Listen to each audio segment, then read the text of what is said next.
We get a West Coast war between two West Coast teams, a shootout between two Texas teams, and unfortunately, I wanted to tell you this. We only have 2 more sleeps before there's no college basketball. How sad are you? We have had a heck of a run this season. And you know what? I'd like to say that maybe we were on the beginning of everything because we featured a lot of Baylor on this show over the course of this year. I'd like to say Baylor, friend of the show. Like, I mean, it's early. The whole team. They got to get to the national championship game. But I feel like our odds on getting some free national championship swag are better than even at this point with Baylor. Like, not any other school, but Baylor. So we're a little ahead of things. I'd like to feel we had Maceo Teague. We had Jared Butler. Right? They love us. We talked about Connect 4, so they're like our best friends. Uno. Oh, wow. Uno. Right.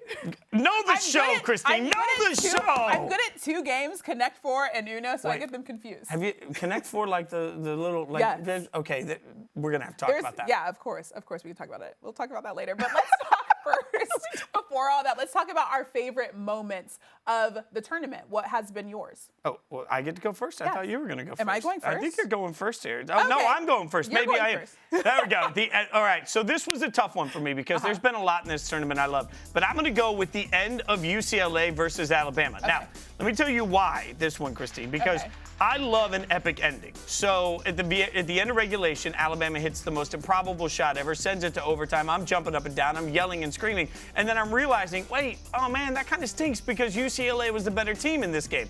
So we get overtime. UCLA turns around, runs it through overtime. We still get the right ending, but we get the drama in the meantime. I'm here for that sort of ability to get the buzzer beater, heart-breaking moment for one side and then still get the right ending. Gosh, this March for some reason has been so incredibly heartbreaking. Like watching the games has been extreme. Like I'm like, oh, this is so great. I love March. And then I'm like, wait, this is actually a very sad time of year. Yeah, I mean, for a lot of teams. A lot of tears. A lot of tears in this process. One of those teams, yes, Texas men's basketball. This is actually my favorite moment because you know, Fitz, you like to make fun of me all the time because I'm a Big 12 person, so I was really rooting for Texas. But my favorite moment was when Abilene Christian beat Texas. Now, I'm a huge Andrew Jones fan. We've been cheering for him all season. I'm saying we, like the whole entire world should be cheering for Andrew Jones. So I really wanted him to pull out the win for Texas to go far in the tournament. But Abilene Christian pulled off Texas had 23 turnovers in this game.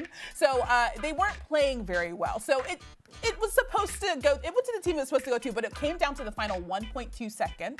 When Abilene Christian was on the line, they drained 2 free throws and they pulled it off. And it was extremely heartbreaking. This was actually the moment that I was like, wait, March is very sad. Well, I mean, and that's also a result that resulted in change in college basketball throughout the state of Texas. I mean, you were all in on Shaka Smart, right? We talked about that. Shaka, he gone. Bye. Now Chris Beard comes over from Texas Tech. I mean, that'll be interesting. This is a bit of an in-state battle at this point as Texas just looks around and is like, we want him, even though he's in-state with a rival.